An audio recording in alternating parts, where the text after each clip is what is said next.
Boom. 2:47 p.m. June 25th, 2024. Life update. And what is going on and what's the next plans and what is what is going on?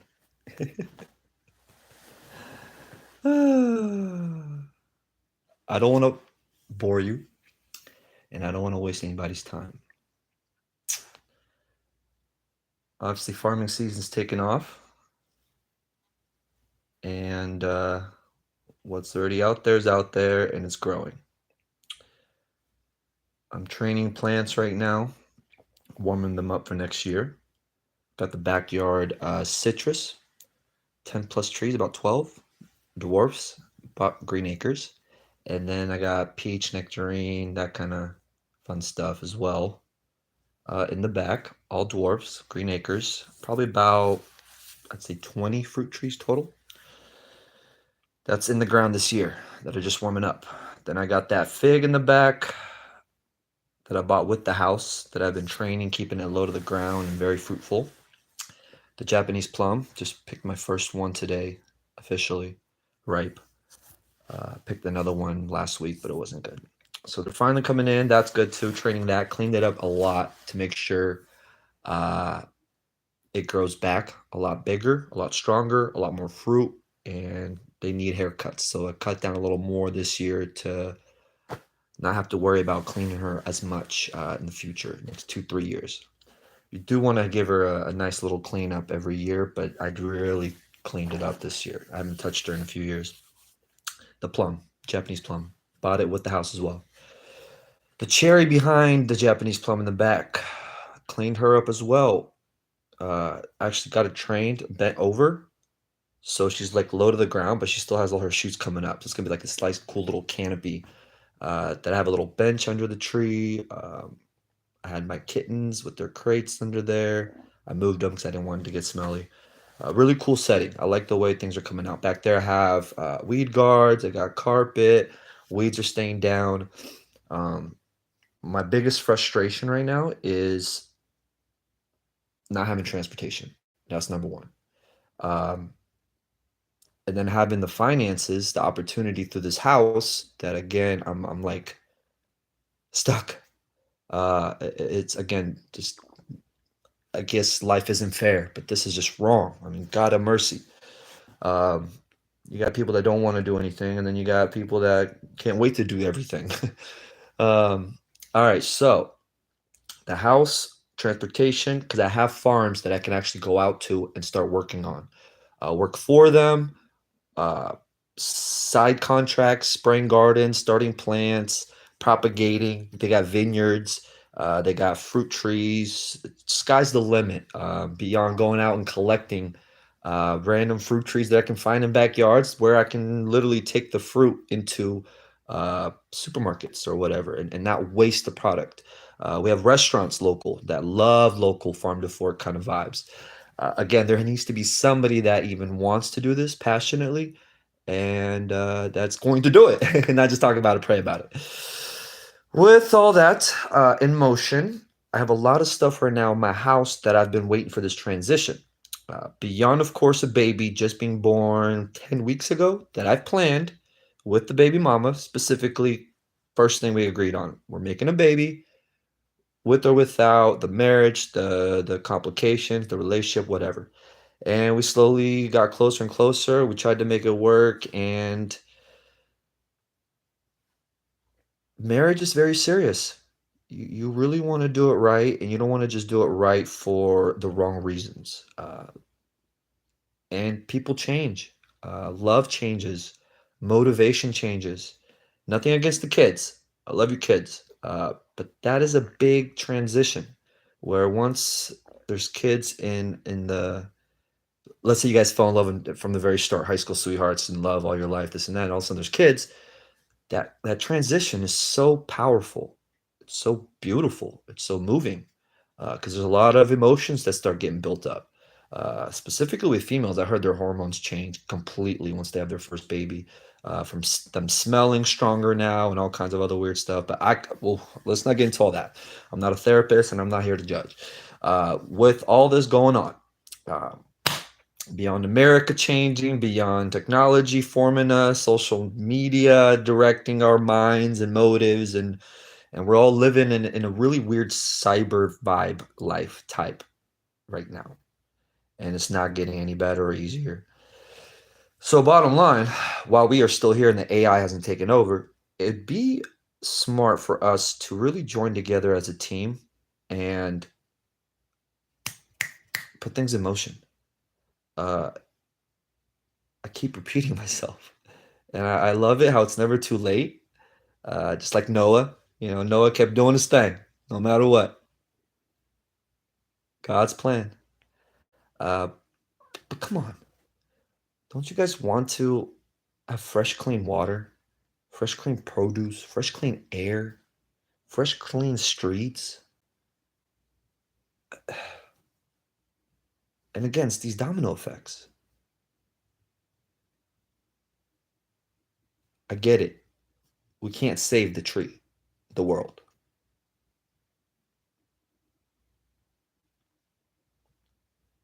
We can cut it down, have new shoots come up.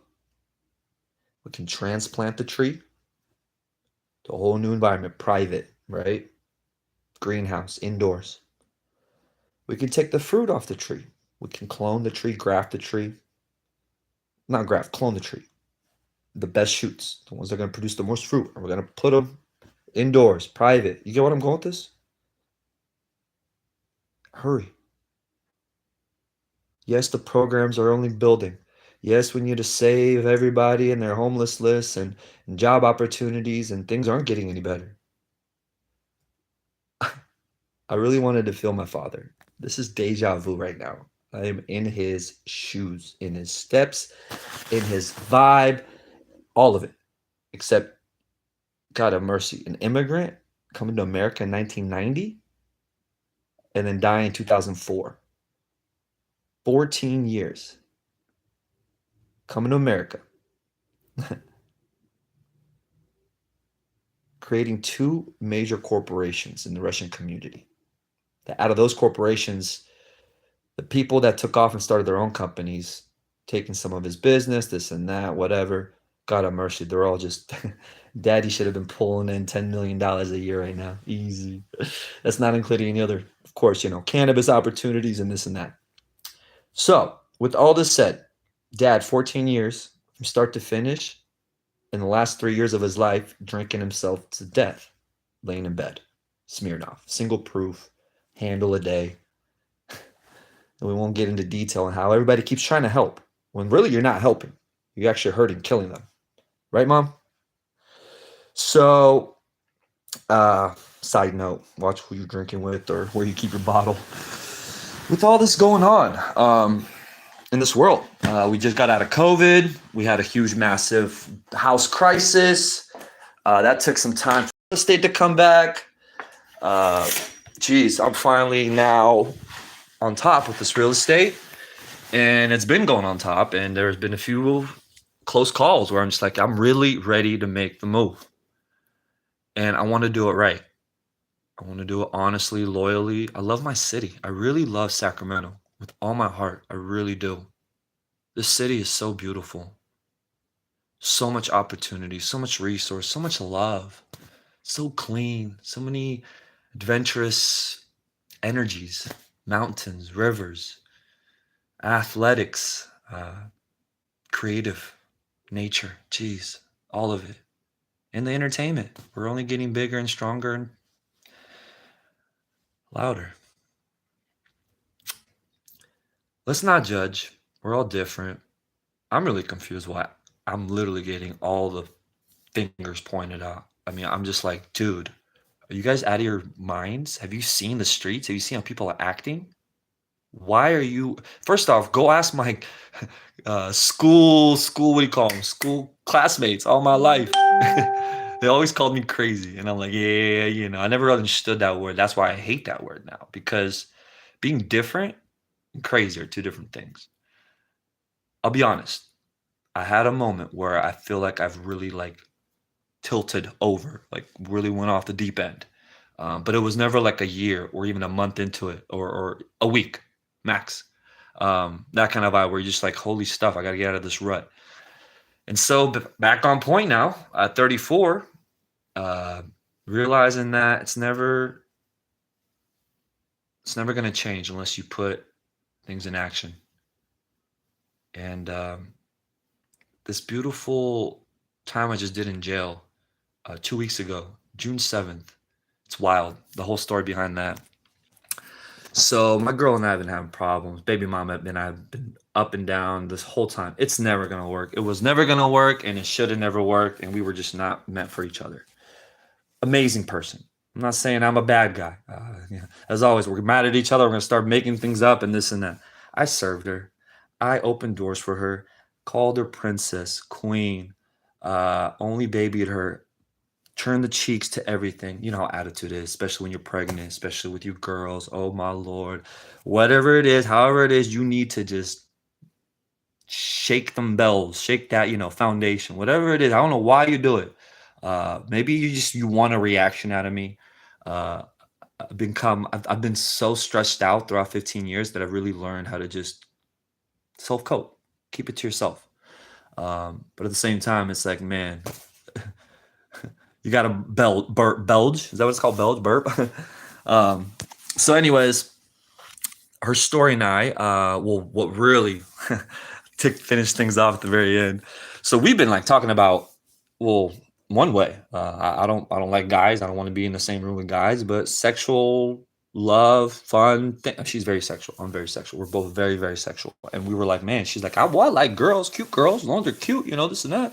So we were like been playing along this whole time since we've been together, and she's been pregnant. Where picking out girls on the streets, like, oh, she's cute, she's got a nice butt, this and that. And really, I've mentioned this several times, this and that. I mean, I'd check out, but I would never. It was never my intention of like trying to make her jealous or bring girls up all the time. It was us. Well, we literally would watch porn together. It's unbelievable. It's beautiful, actually. And we were comfortable with it. We liked it. We experienced a lot of fun, and it was actually very healthy. Bottom line, she goes through my phone, which I don't I have nothing to hide. She can go through it all she wants.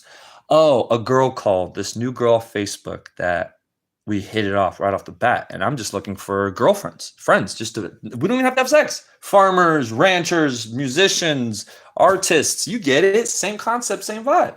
I love you boys. Every boy I bring around for the most part, don't fall in love with me. And I know we're all straight. It's crazy, right? With that said, I get it. I'm a big lover, and it's hard to not love me. I'm being as humble as I can, because I will never disrespect you. I'll never hurt you. I never will want to do it on purpose unless straight up, as a human, we retaliate, we act out. But it's never been like a mean physical trying to hurt you, this and that kind of thing. Bottom line, oh, well, I guess that's kind of warming up to the whole jail time. So she finds out about this girl. Oh, girl calls. We start hitting it off, talk for like 2 minutes while she's right here with my baby in my bed. And we're just talking in Russian. She's like, yeah, I just came from Ukraine a year and a half ago, trying to make it, this and that. Bottom line, I had to put the phone down.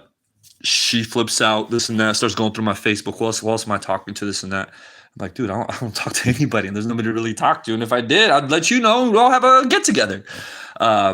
During one of our biggest last breakups, about 3 months ago, 4 months ago, well, about 4 or 5 months ago, right before the baby was born, we were done. It was like 2-3 months already not together. I'm just trying to move on, not even thinking about it, and matched up with some not cute at all, 6-foot chick, 3 kids, living in an apartment right up the street here. I'm just trying to get out of the house and vibe with somebody. Oh, she's into plants, house plants. She's got like 40, 50 house plants, 3 cats, 1-bedroom apartment. I don't know how she's doing it. She works with horses back in Nevada, this and that. That's kind of how we hit it off a little bit. Anyways, completely unstable. I get it, women. You are all so not wild, different, out of your minds, smiling and then like evil planning behind him. It's unbelievable what you females really Eves know how to do. And bottom line, built a relationship with her just as friends, this and that. She didn't like it. She asked if we ever had sex. Yeah, I got it in one time. I didn't even want to. I wasn't going to put it in, but it happened. And yeah, that girl actually moved on. She's got a man. She even told me about it. I'm like, oh, great. I'm happy for you. I'm thrilled because everybody should have a partner, a lover.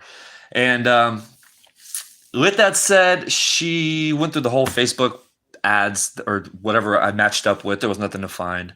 That tilted her over. She, I think, leaves the house. This is that week. June 7th is a Thursday. That night, I got locked up in jail. This conversation that we had was like on a Monday, Tuesday. That day, I wrote a note that I'm like, woman, I want to be with you. I want to get married to you. There's nobody that I ever want to be with. I want to do this right. It's not even about looks and fudge. It's like, man, work and teamwork, making it work, right? We are not in high school anymore. This ain't Barbie and Ken. You're looking for your, princess or queen or whatever, runway model. So business, relationships, let's make it happen. And dude, I don't know what was going on. It was just a tumbling thing. I wrote her a note right there in front of her and my daughter that I'm leaving the house to my daughter. Like, no matter what happens, this is why I have my daughter. I own my own home. I want to get into real estate. I want to get into business. I want to make a lot of money. And I don't want to just leave it behind to some church or government. That was really the big reason. And I know what it takes to make a child and do it right. My mother did it right, but at the same time, we can only do it better. So I'm saying is I wanted to relive my childhood through this child. And not that I'm perfect or anybody's perfect, but at least do it better or try to do it better. With that, the biggest reason that I wasn't able to have my full-on parents is because they were busy immigrants trying to create a dream that my dad died over and that my mom lost everything with this house crisis and almost went to prison because of some money that she wasn't able to show through taxes and this. And it was crazy, unbelievable. And then we got the COVID that hits and this and that and the cannabis marijuana crisis that's just blowing everybody's minds away. That's finally getting legal. Do you guys understand what is going on right now? This is the most confusing time I think we've ever had in our lives. The biggest reason? Communication, technology. From real to fucking bullshit, excuse my French. It's ridiculous. This is ridiculous. This is wrong. The only thing that's keeping us all humans right now sane, the food, the peace. They're not gonna, you get what I'm saying? They're not gonna do what they did with COVID. COVID, the shelves were empty. There was no point of it. No point for it. Everything's a test. Everything's a trial. The bags that we got to pay 25 cents for, test, see how you humans are going to react. Just a warm up. And guess what? The ones that would have acted out and did something about it, the Jews, Holocaust, World War I's for sure, frontline, and then whatever they can finish off in the World War II. And then, of course, you got the runs, no disrespect, whatever washed out, washed up, desert storms, Vietnam, all this nonsense, right? Gas, oil, tax, moving up and down. We got to create the waves. Bottom line, live, love, and laugh. Don't be mad. Back to the quick jail story. Wrote the letter for my daughter. She texts me that night or that morning. Schedule an appointment. We're going to go get blood work done. Something that I've been wanting and can't wait for. She's like, oh, it's all on you. You got to do it. Your money, your thing, your problems. And all of a sudden, she's like calling me. We're going to go get blood work done. This and that. I'm like, great. This is awesome. Like, I feel like every time it's for me, I feel like it's not for me. Wait, why are you now for it? Something's up, right? Anyways, we go get the blood work done. This is the 6th day before I get locked up. The next day, she was pissed at the whole blood work thing. She's always upset. But God have mercy, finally, the real Marquisha Gaines, it's like, man, you can front it, smile it all you want, but God have mercy, you can't hide it. And so, June 7th comes around. She came to visit that morning or day. And just the attitude. Are you kidding me? I don't want to be around that. I don't care if we're married. I don't give a fudge if you are combined to the hip to me. Stay away with bad energy, period. There is no reason to have bad energy, ever. No matter how patient I can be, no matter how much a person can take it, from prison cells to jails to all you mentally disabled humans that are pushing things on people. That's not fair. Don't do that. That will and is illegal. So that morning she comes over, day, whatever, and I got Dry Creek, her favorite spot up the street here to walk around. She goes to Dry Creek to go walk around, and I'm just not feeling good, I'll be honest. Right off the bat, I'm like, I text her. I'm like, please stay away from my house. Do not come over. I don't feel good. I feel like I have COVID. Please stay away. She texts me back, no, I'm still coming over. Comes over. I'm trying to stay focused in my own zone, writing music, freestyling. I'm out front, watching the sunset, the garden. Things are finally moving. I just watered everything. I'm trying to stay sane. She basically comes over, gets in my room.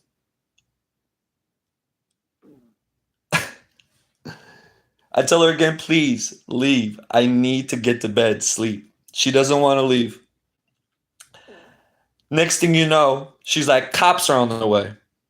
Great. I can't wait for you to get out of here. They handcuff me. I'm like, what is going on? I've never resisted. From mentally to physical to for jail to mental 5150 for my mom calling this and that bullshit when I was around her. I can't be around you girls. Once I bring you girls around, I'm in trouble. It's wild. So they pull up, throw handcuffs on me. The sheriff's like, don't worry about it. We'll figure it out. Takes me to the fucking jail. I'm in that tank for like 23 hours, literally 22, 23 hours with these lunatics in there. Mentally unstable. He's molesting me in there. He's like touching me. He won't leave me alone. He's taking his clothes off. He's getting naked in there. I'm like, how is this even legal? What is going on right now? Jail, sheriff, county. 23 hours. By the time I had to knock, I'm patient. I'm like, I'm not going to interrupt your jobs. I know you're in the back doing your things. I'm trying to be a good guy. I'm just trying to rest, get over this, get home, and get back to my life, right? It could have been soft. It could have been good. Thank God my mom didn't pay my $500 bail. The bond, the bail was the bond was $5,000. 10% of that, $500. So because she didn't pay the bond, after the sober tank, you get transferred to the holding tank, and the holding tanks where either you get out on bail or you're going upstairs to prison, jail, till court. I had court that they scheduled for like Tuesday. This is Thursday. Oh, Thursday lock-in a day. So Friday, I'm upstairs. Friday night in jail. They finally bring me up there, and I got charged with unbelievable. Never laid a hand on anybody ever in my life, right? My spouse, my wife that I was about to get married, just made a baby with. They charged me with spouse brutality. And then the best one, child cruelty. Oh my God, right? I didn't understand how serious all this was until upstairs in jail. A day goes by, and the pod finds out. Everybody was out. I didn't know it was that serious. You're not supposed to. Well, apparently it's not good to tell what you're charged for, right? Everybody's like, "Oh, what are you in here for?" This and that. I'm like, bullshit. This woman never touched a woman in my life. Spouse battery or whatever, and then cruelty kids. And it was. I didn't understand it till literally like a day later. A guy comes up to me. They had to clear things up in this whole pod. It was wild. Apparently, I should have got like a beat down, coma / maybe dead. And they came up to me straight up like, yo, we don't accept you with your charges. You're not welcome here. I'm like, what do you mean? Your charges are not accepted here. I'm like, what? Yeah, you got to go talk to them right now. Ask them to transfer you to a different pod where you're accepted. I didn't ask questions. I'm like, all right. Gave them a dab. And they transferred me. To apparently that I was right. They were right. I was misplaced from the very start. I'm supposed to be with like pedophiles and shit. I'm with victims that are murderers and thieves and gangbangers. So once they transfer me to this new, I was supposed to be under security. I was supposed to be under protective service or whatever. They transfer me to a new pod and put me in a cell with a beautiful brother named Jack Noriega. Lucky that he understood me. Lucky that they all finally understood me. Lucky that he was straight. Lucky that he accepted me. And lucky that I was able to really find that person inside that was able to talk to me. He told me his life story. Being on the street since 8 years old, mom giving him crack just to go sell it so he can go feed himself. It's unbelievable. The kind of life that we grow up ended up being stuck in jail. So he's did about 16 years of his life in jail. He's just pushed 40 and he just got charged with another like 11 years. Gun charges, five guns that they found or whatever. He was in his car just driving with his baby mama, baby, and his godfather somewhere. And they like stopped the freeway, I guess, and had him arrested. And it was like a big deal. Crazy part is he's explaining to me that, yo, I had nothing to do with those guns. The godfather is now stepping in for my child and my baby mama, taking over my life. And they were all set him up, bottom line. But because of his past 16 years, they're hitting him hard with these charges and this and that. And that's not the only one that I've talked to in that cell where they're like, yo, it's corrupt, it's crooked. This system is not fair at all. And they need to fill the cages. They need their tax money. That's the whole point of even these 4, 5, 6 day cell stays and then courts. All of it creating the circle. So bottom line, luckily I was safe. I ended up getting out of that jail without even going to court. Everything got dropped. And I'm not trying to get no restraining order. I don't want to ruin nobody's lives or records. Life is too short. You do you. Focus on yourself. Why are you not happy? Freedom. America, if anything. Family. Come on, babies. Love more. So, don't retaliate. Don't get back. Learn. Accept. It's never a loss. It's only a gain. Experience. Knowledge. You get it. I love you all. I really do. I've been making some of these long videos about 6 years ago, and I'm excited to find them again sooner, not later. Take the time to, relax and listen to my mind from 7 years ago. I talk a little different. I've slowed down back then. I'm speeding up now. Being under a rock is not fun or healthy. And that's why I'm just like, okay, don't ruin my vibes. Don't ruin my shine. This music I'm trying to run. This garden I've been doing for myself. All of this is for myself, therapy. Yes, I get it now. It's called content creator. It's called entertainer. It's called an athlete. Yeah, we do and we love what we do, but we got to get paid, baby. So with all that said and a lot going on, and I'm looking out my window right now, all these fruit trees and cannabis plants, tomatoes coming in. Oh, God. Sky is the limit. Stay tuned. The movie, the books, it's all coming together. The education, the colleges, the new age learning, social vibe. Love you all. Kisses. How do I turn this off now? Ba-da-ba-ba. Are you sure you want to stop streaming? Yes.